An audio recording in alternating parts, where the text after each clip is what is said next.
উন্নয়নে ঢুকি নোপোৱা এখন গাঁও উন্নয়নে ঢুকি নোপোৱা মৰিগাঁও জিলাৰ এটি বৃহৎ অঞ্চল কণ শিশুৰ পৰা কলেজীয়া ছাত্ৰ ছাত্ৰীৰ লগতে অঞ্চলটোৰ ৫খনকৈ গাঁৱৰ ৰাইজে বছৰ বছৰ ধৰি ভুগি আহিছে এই দুৰ্বিষহ জীৱন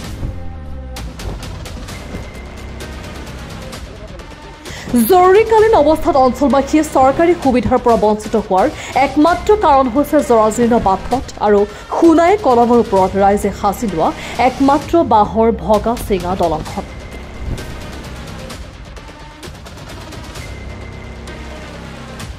মিকিৰভেটা ৰাজচক্ৰৰ অন্তৰ্গত গড়মাৰী ঠেংখালী খান্তাপুখুৰী ভুলুকাগুৰি আৰু কলমৌবাৰীকে আদি কৰি বৃহৎ অঞ্চলটোৰ ভুক্তভোগী ৰাইজে মৰিগাঁও সমষ্টিৰ বিধায়ক মন্ত্ৰী পীযুষ হাজৰিকাৰ লগতে কৰ্মদক্ষ মুখ্যমন্ত্ৰী ডক্টৰ হিমন্ত বিশ্ব শৰ্মাক অতি শীঘ্ৰে এখন দলং নিৰ্মাণৰ ব্যৱস্থা কৰি দিবলৈ আহ্বান জনাইছে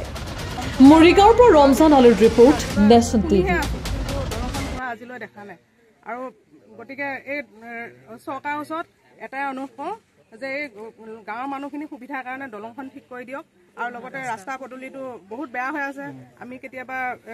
মই অংগনবাদী কৰ্মী হয় কিন্তু যদি মোৰ মিটিং এখন হয়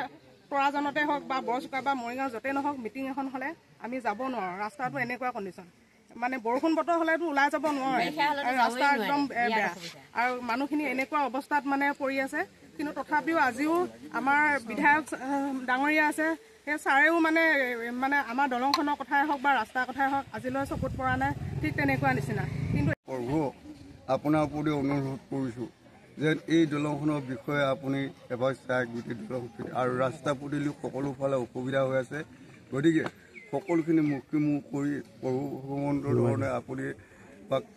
যেন চকু মিলি চাই বা কৰি দিয়ে আমি তাকে আশা কৰিছোঁ বাঁহডালৰ ওপৰেদি যাব লগা হয় এখন চাইকেল কান্ধত তুলি যাব লগা হয় যেতিয়া বাৰিষা পানী হয়তো এখন দলঙো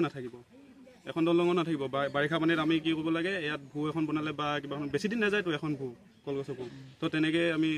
কটাব লগা হৈছে কলেজীয়া জীৱন বাৰিষা দিন অহাৰ লগে লগে ছাত্ৰ ছাত্ৰী আমাৰ উপস্থিতিটো হাৰ একেবাৰে কমি যায় কাৰণ উপায়ো নাই তেওঁলোকৰ দুখ দিও লাভ নাই সাঁকোখনটো এটা খৰালি দিনত বাৰু ধুনীয়াকৈ চলি যায় ৰাইজে সহযোগত সাঁকোখন বনাই কৰি লয় পাৰিলে আমি অলপ সহায় কৰি দিওঁ কিন্তু বাৰিষাৰ লগে লগে পানী যেতিয়া পৰভৰ হৈ যায় ছাত্ৰ ছাত্ৰীৰ ভৱিষ্যতৰ কাৰণে আমিও তেওঁলোকক আহিবলৈ প্ৰায় মানাই কৰিব লগা হয় আৰু ৫খন গাঁৱত প্ৰায় ১৫-২০ হাজাৰ মানুহক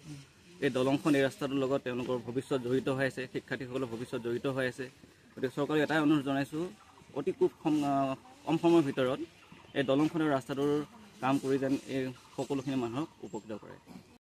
হিমন্ত বিশ্ব শৰ্মাদেৱক আমি অনুৰোধ জনাইছোঁ পীযুষ হাজৰিকাৰ তেখেতকো আমি অনুৰোধ জনাইছোঁ লগতে আমাৰ বিধায়কৰ আমাৰ যি সমষ্টি মানে বিধায়ক মহোদয় ৰামাকান্ত দেউৰীদেৱক তেখেতকো আমি অনুৰোধ জনাইছোঁ যে অতি সোনকালে আমাৰ এই দলংখন বা ৰাস্তা ঘাট পদূলিবিলাক আমাৰ ঠিক কৰি দিলে সকলোখিনি যাতায়াতৰ সুবিধাৰ লগতে শিক্ষা উন্নয়নৰ সম্পৰ্কত যাতে আমি আগবাঢ়িবলৈ পাৰোঁ তাৰ বাবে তেওঁলোকক অসম চৰকাৰলৈ আমি ধন্যবাদ দিছোঁ গতিকে এই কামখিনি যাতে আমাক অতি সোনকালে যাতে কৰি আমাৰ